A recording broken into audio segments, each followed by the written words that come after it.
Chapter 7. Symphony Perkins. Designers want me to dress like spring, in billowing things. I don't feel like spring. I feel like a warm red autumn. Marilyn Monroe. Do you think it was wise to send those two together to get some bottled water? Hunter asks me as I search through the dresses I designed. Yeah. I'm not drinking no faucet water. Girl, I'm saying because the two of them were so heated when they left. They are not about to be fighting over that mess. Besides, dudes don't really fight over stuff like that. Girls, maybe. Well, not me. I look at my hot like fire nails and blow on them as if they were just painted. I'm not trying to break a nail fighting no teachoti. If you say so, let you find out Roman got a side chick. I bet you break all them nails off yourself. And you ain't never lied. But I guarantee that wouldn't be the only thing I'd be breaking. I find the dress and hold it up to me in order to show Hunter. She doesn't see because she's too busy texting. I walk over to see who is more important than my designs, and she holds the phone to her chest. Dang.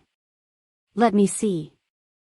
I try to snatch the phone from her, but she holds it even tighter and throws herself onto my bed so I can't get to it. Is it that serious? Obviously. Well, fine, if you want to keep secrets, I'm not giving you this dress. Geesh, SMPH, do you want to see my man's tang that bad? EW. Did he text you a pic? While he was walking to the store? Hunter gives me a blank sarcastic stare. I hand her the dress and tell her to try it on. I like this. I know, right? She heads out of my room, and I stop her. Where are you going? To the bathroom to try it on. So try it on, why do you have to go to the bathroom? It ain't like we ain't never changed in front of each other before, unless you have some holy moly granny panties on. I crack up laughing. Nah, I have to use it, so I figure I just change while I'm in there. Why you gotta take your phone too? I know you're not thinking about texting him any pics back from my bathroom. She laughs, turns around, and looks at me with a mad face. I wave her off and say, hurry up, I want to see it. Hunter goes to the bathroom to change and returns, and the dress looks better than I had imagined. Girl, yes. That is definitely you. I know, right? Girl, you outdid yourself on this one.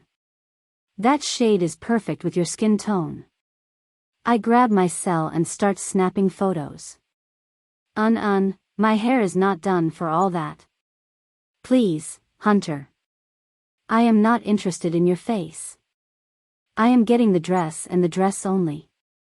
I like to take pics of my creations and place them in my design book. In it, I have the beginning sketch along with a sample piece of the fabric and a pic to complete each design. I'm going to have to start charging you, I tell Hunter as she returns to the bathroom to change out of the dress. After I come from grabbing a chocolate milk, I see an extra tray sitting at our table in front of a pink and purple backpack. Whose is this? I ask curiously. I think that's what's her face. Quincy snapped his fingers as if it were a mechanism for jump-starting his memory. Damn, what the hell is her name? You know, the one girl that was at the park the one day. I know it ain't the freshman, Amber, I say, looking at the stupid backpack in the chair. Yeah. Her. Thought you ain't know her name. Quincy teased. Why the hell is her stuff at our table? Q shrugged his shoulders and continued eating as if he really didn't care. I dunno. Think Roe or Hunter told her to come over here. Why the hell would they do that? Quincy pushed his tray away and looked at me as if I was irritating him.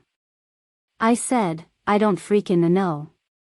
Should I stop eating so I can accommodate you in a freaking game of 20 questions? Sometimes. No, scratch that.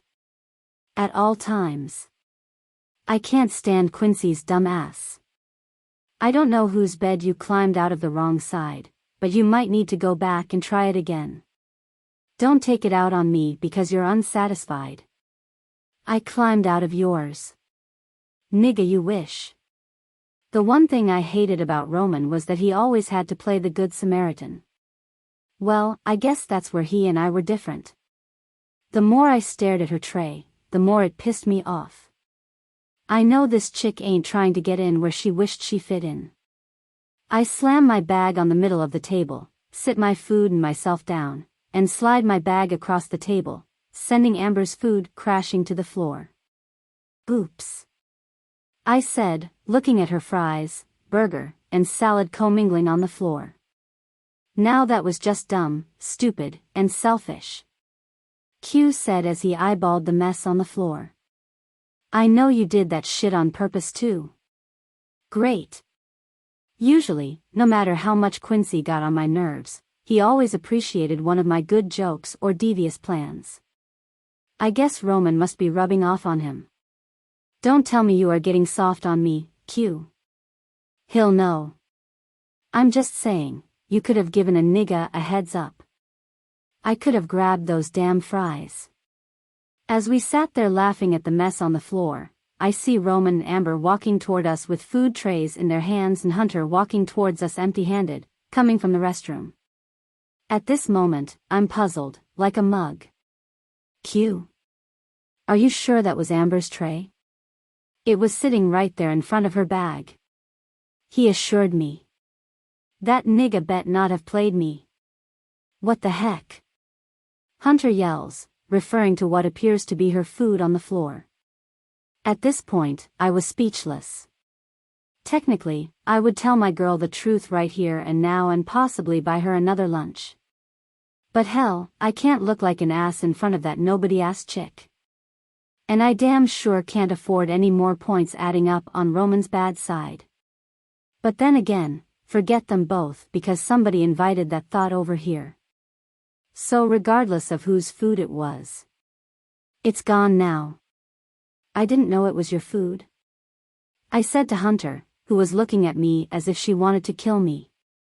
Damn, was the bitch that hungry? She can swerve with all that. Would that have made any difference? Knowing whose food it was? Roman, the rescuer, spoke. What do you mean, would it have made a difference? I wasn't the one who put it down there. I lied, trying to save my own ass. So yeah, it may have made a difference because if I had known it was Hunter's, I would have got her another lunch. But why would you have done that if you didn't do anything to it in the first place? Roman. You ain't the only nigga that can have compassion. You act like I don't have a decent bone in my body. Sometimes I hate his self-righteous ass. I pleaded the fifth, and then Quincy spoke. Dang, bruh. It was an accident, okay? I dropped the shit down there, so what? So what? That was my food, Quincy. Now, what am I supposed to eat? Mr. Q. Mr. Morrison yelled from the other side of the cafeteria. I'm a little jealous. Seems we had a lunch date, and you stood me up. So you can spend the rest of the lunch period in my room now and for the rest of the week. Everyone in the cafeteria looked at Quincy and, oh. What you in for? Roman asked.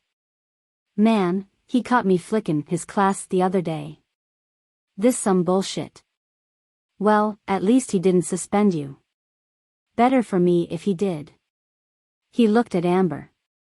Hey, newbie. Pick that up for me. Amber started picking the food up from the floor without even thinking about it.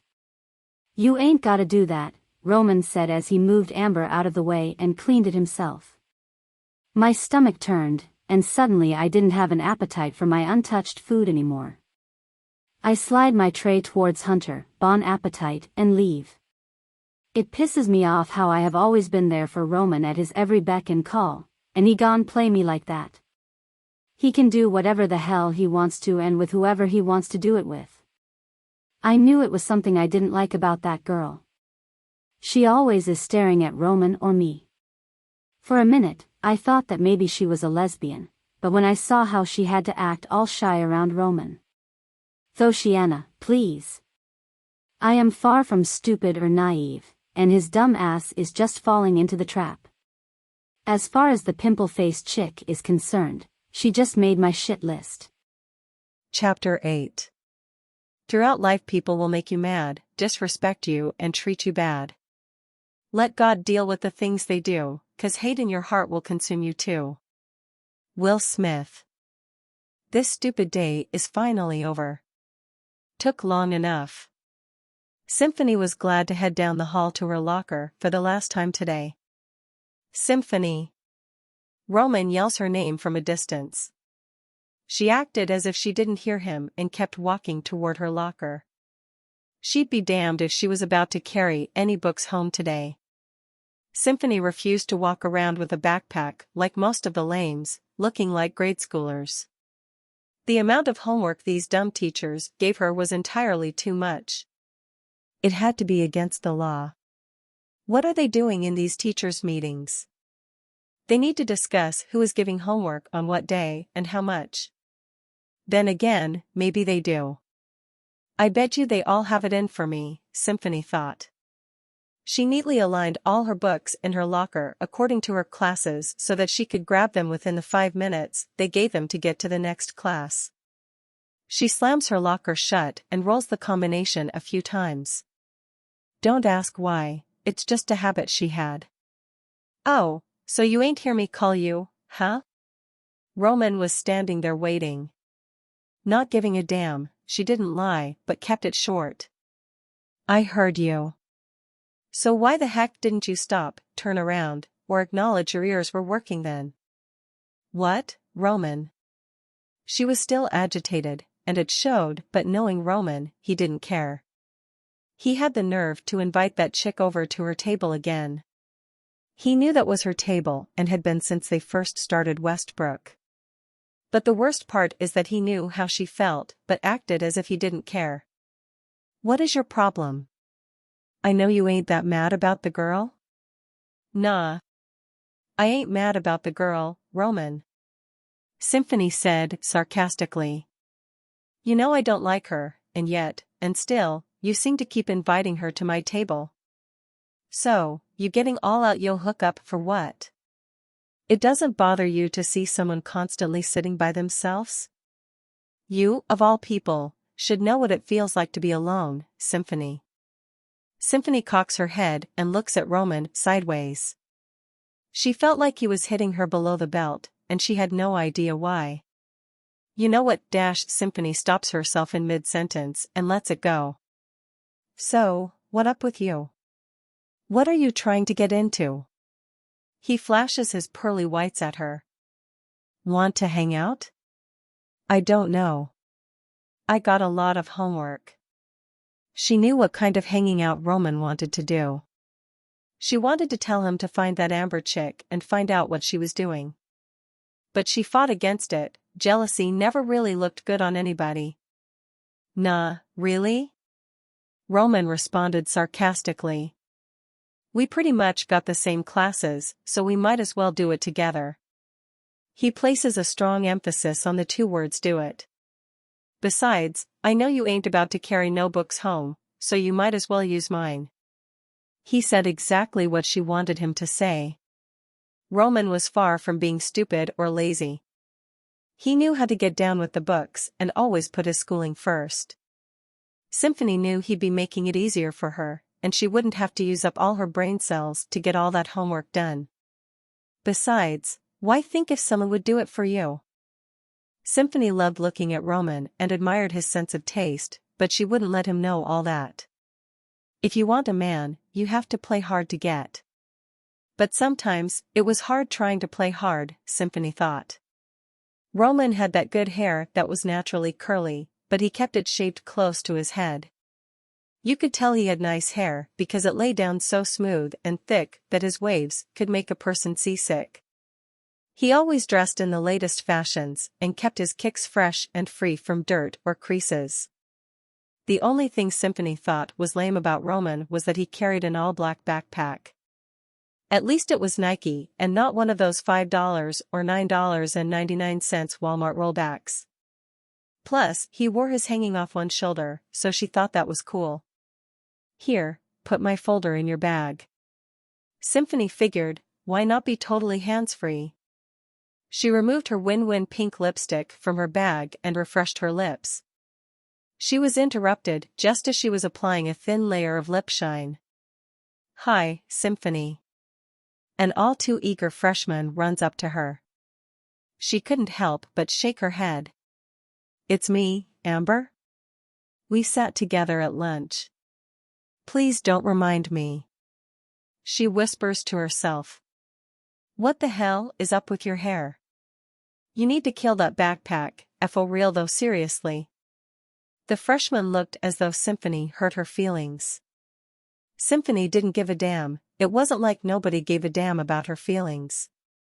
SYMPH. Roman called out to get her attention and gave her a look that said, leave the little girl alone. What? Symphony looks in Roman's direction. You don't roll up in Westbrook speaking to me with no pink and purple backpack, and to make matters worse, it's on her back, and it's a rollback. Symphony expresses to Roman as if Amber wasn't standing right there. Take it easy, SYMPH, Roman said, getting his laugh on. She's just a freshman and having a hard time fitting in. He touched Amber's shoulder and said, you have to excuse her, she has backpackophobia, a fear of backpacks. Roman sees his cousin Jalen and runs to catch up with him, leaving Amber and Symphony standing there. Can I ask you a question? The freshman continues without Symphony's permission.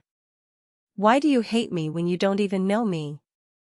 Listen here, little girl, you don't fool me. I peeped your game before you even thought about playing it. Huh? See, why'd you even step to me and think you could hold a conversation with me?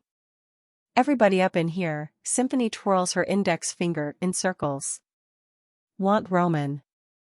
I see how the twins be disrespecting you, and you don't do nothing about it, because you're weak. Symphony looks at Amber and rolls her eyes.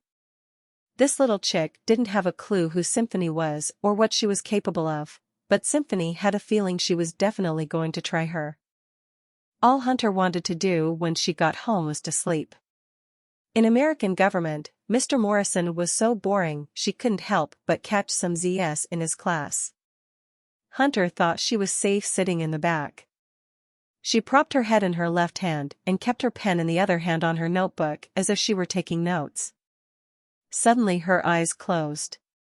It had to be a few minutes before her head dropped full speed heading for her desk. Thank God she caught it before her face and desk were rudely introduced. Hunter looked around the room, embarrassed and hoping that no one had witnessed what had just happened. No one had seen her except Quincy. He was over there shaking his head. Hunter knew he wanted to fall asleep just as she had with Mr. Morrison's monotone speaking self. She looked down at her notebook and discovered she had taken no notes, just a bunch of scribble-scrabble from her trying to fake as if she was awake. Symphony always saves Hunter a window seat in the back with her. Hunter was still rather heated at Symphony for that stunt she pulled at lunch. Hunter thought, it just wasn't like Symphony to be so thirsty and over a freshman at that. She lay her head up against the window and closed her eyes to rest while everyone else continued to board the bus. Ah, man. Hunter, watch out. Quincy's voice screams in Hunter's direction, jerking her awake. What? She yells back, startled. Oh, nothing. I thought your head was going full speed toward that window.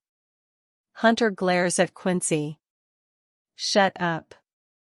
Even more agitated than before, she regains her position alongside the window and closes her eyes again, and listens as Quincy retells the events of what had taken place in Mr. Morrison's class. Hunter didn't care, and she wasn't the slightest bit embarrassed. She was too sleepy for all the nonsense. Quincy could be so immature sometimes. If he wasn't so annoying and always had to one-up on Roman, he might have been a great catch to Hunter. She was too young to know if Quincy was Mr. Right, but knew he was Mr. Right now. He had a dark-skinned complexion and had grown his hair out for the past 6 months so he could get dreads. Hunter didn't mind how Quincy's hair looked right now, she didn't like it if they got longer and turned into the big Rastafarian dreads. She liked them on most people, she didn't think they were the right look for Quincy. Spirit and Jalen, Roman's cousin, have been together forever. For a young couple, they were doing the dang tang. Let Spirit tell it, they haven't even done the do yet. Symphony and Hunter tell Spirit, if you ain't doing it with Jay, we guarantee you, he doing some other chick you don't know about. But Spirit swears up and down he's faithful and committed to their relationship. Spirit and Jalen both come and plop down in an empty seat in front of Symphony and Hunter. Did you see her? Spirit turns around and whispers to them. Who? Symphony answers back. The girl I was telling Hunter about. The one I said, I think she's crushing on Roman. Please don't even get that girl started, Hunter mumbles loudly, referring to Symphony. Oh, you talking about that freshman? Just then, Amber boards the bus with her 2 friends. There she goes right there. Symphony nudges Hunter until she physically had to look. Okay, eh? Hunter questions why looking at a freshman was more important than her shut-eye experience. Tell her to come sit back here with us. You tell her. You probably want to kick it on the girl, anyway. Hunter turned her body so she was face to face with Symphony. Are you that pressed over a freshman? Spirit was on her knees, facing Hunter and Symphony in their conversation. Turn around and quit gossiping. Jalen pulls Spirit by her shirt. She did as he said but kept her ears glued to the back of her. Pressed.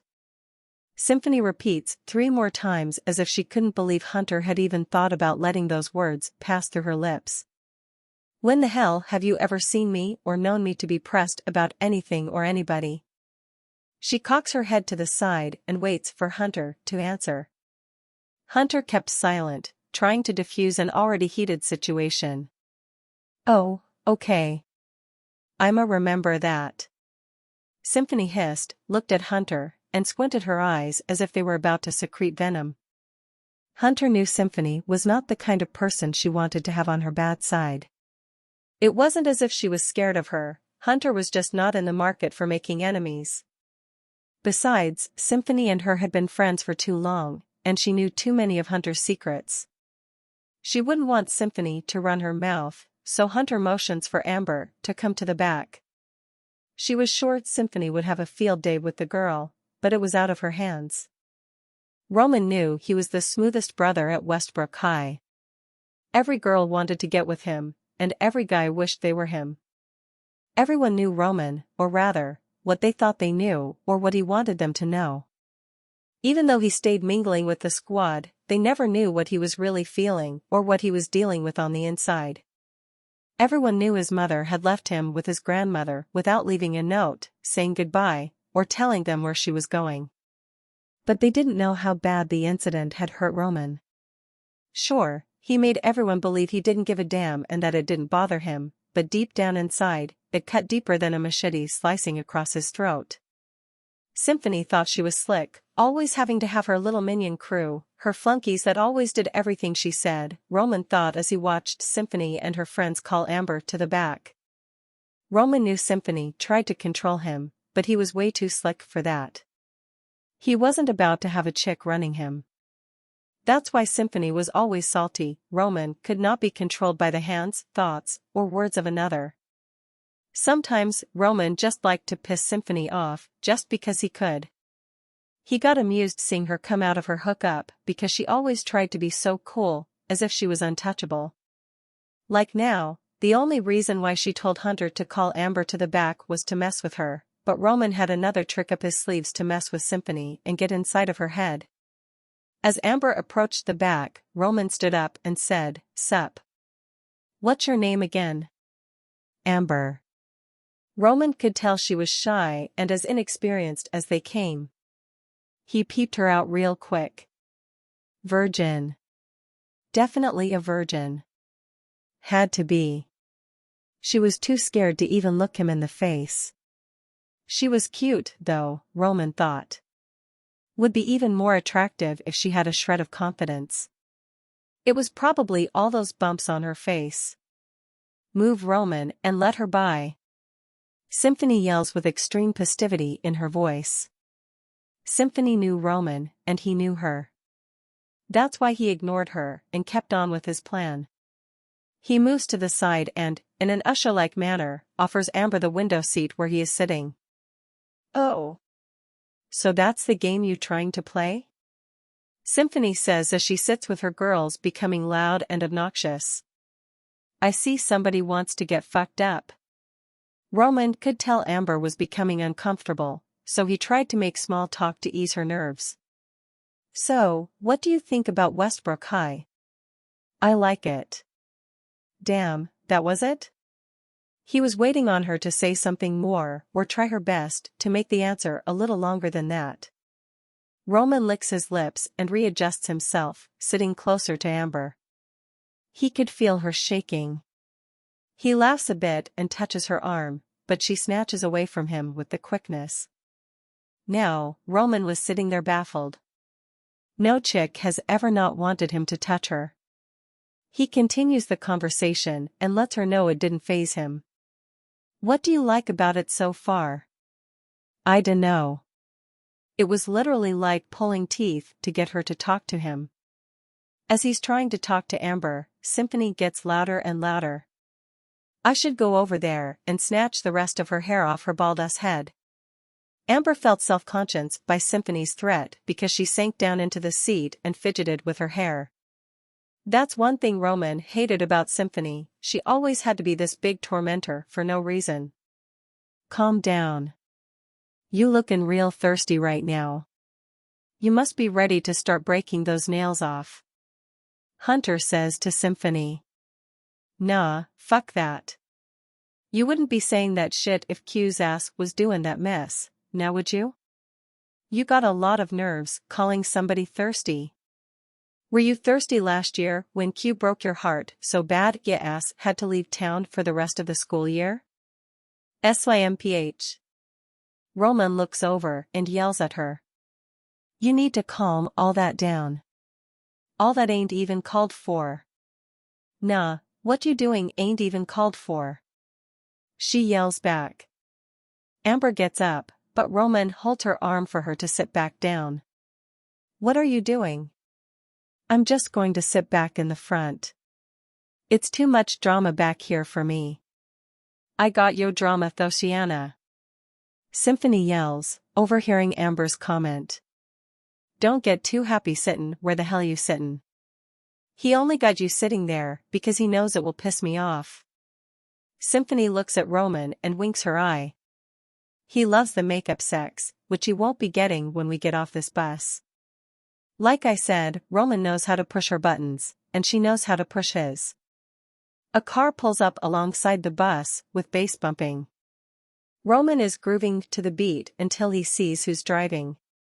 Amber sees them, too, because she ducks down even further. It's Remy in the car with the twins sitting in the back.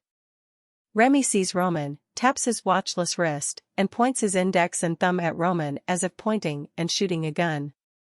Roman looks back and sees Quincy shaking his head. I'm telling you, that right there ain't no idle threat. Quincy leans forward and whispers to Roman. Man, please, I don't know what he's doing that for. I didn't make a deal with the devil, you did.